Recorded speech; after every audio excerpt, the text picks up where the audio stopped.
अभी 1-2 दिन पहले खबर पड़ी थी, प्रेमी के साथ मिलके प्रेमिका ने अपने ही पति को मार दिया। और जैसी बुरी मौत मारी, सोच नहीं सकते। हमारे प्रशासन के लोग बैठे हैं, उनके पास तो रोज कहानी आती रहती है, इनको तो ज्यादा नॉलेज होगी इस विषय की। कैसे मारा अपने पति को जानते हो? बच के रहना अपनी अपनियों से। पता नहीं कब कौन से दिन किसकी बारी आ जाए। रोज नई नई घटना सुनने को मिल रही है। और उसके पीछे वो लफंगू 1.5 टांग का वो प्रेमी ही है और कोई नहीं। पति को मारने के बाद एक ड्रम में उसे डालकर ऊपर से सीमेंट भर दिया, सीमेंट डाल दिया और वो परमानेंट प्लास्टर कर दिया उसके ऊपर। प्रशासन के लाख प्रयास के बावजूद भी वो ड्रम से बाहर नहीं निकाल सके उसे। इतनी बुरी मौत पति को दी। रीजन एक ही है, लैक ऑफ आध्यात्मिक नॉलेज। हम अपने ग्रंथों का ज्ञान जब तक नहीं करेंगे तब तक हम कभी भी अपने जीवन को अच्छे तरीके से जी नहीं सकते। हमें ये जो बॉलीवुड सॉलीवुड ये लोग क्या कर रहे हैं, ये हमारे संस्कार, हमारे घर, हमारे बच्चे सबको तोड़ रहे हैं। इनमें गलत विचारधारा डाल रहे हैं और गलत विचारधारा के कारण ही ये हमारे परिवार टूट रहे हैं। आप अपने बच्चों के साथ अगर शास्त्र पढ़ें, सुने, तो आपके बच्चों में सामर्थ्य उत्पन्न होगी। अरे मैं तो कहता हूं नहीं भी बनी, अगर बाई दबे वो अलग भी हो गए तो कम से कम एक दूसरे का ऐसे मर्डर नहीं करेंगे।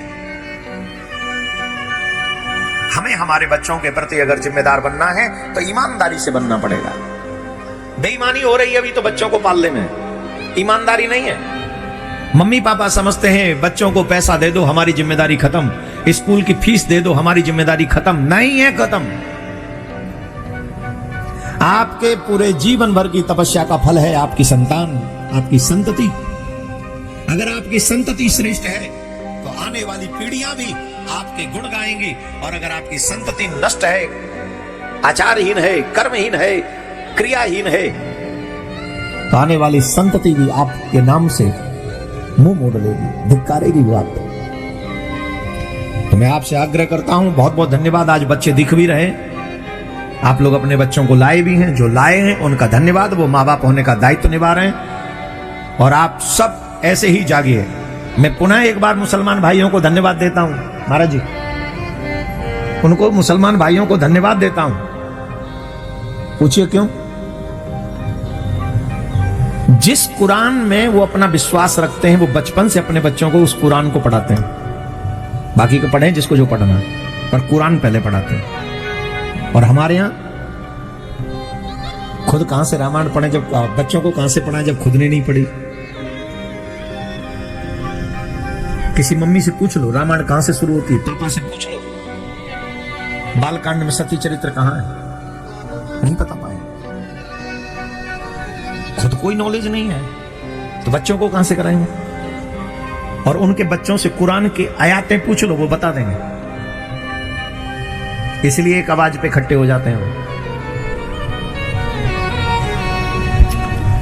महाराज जी मैंने धन्यवाद दिया है आपकी आज्ञा का पालन करते हुए, आज्ञा का पालन धन्यवाद दे रहा हूं कि उन्होंने अपने बच्चों को कुरान का ज्ञान दिया।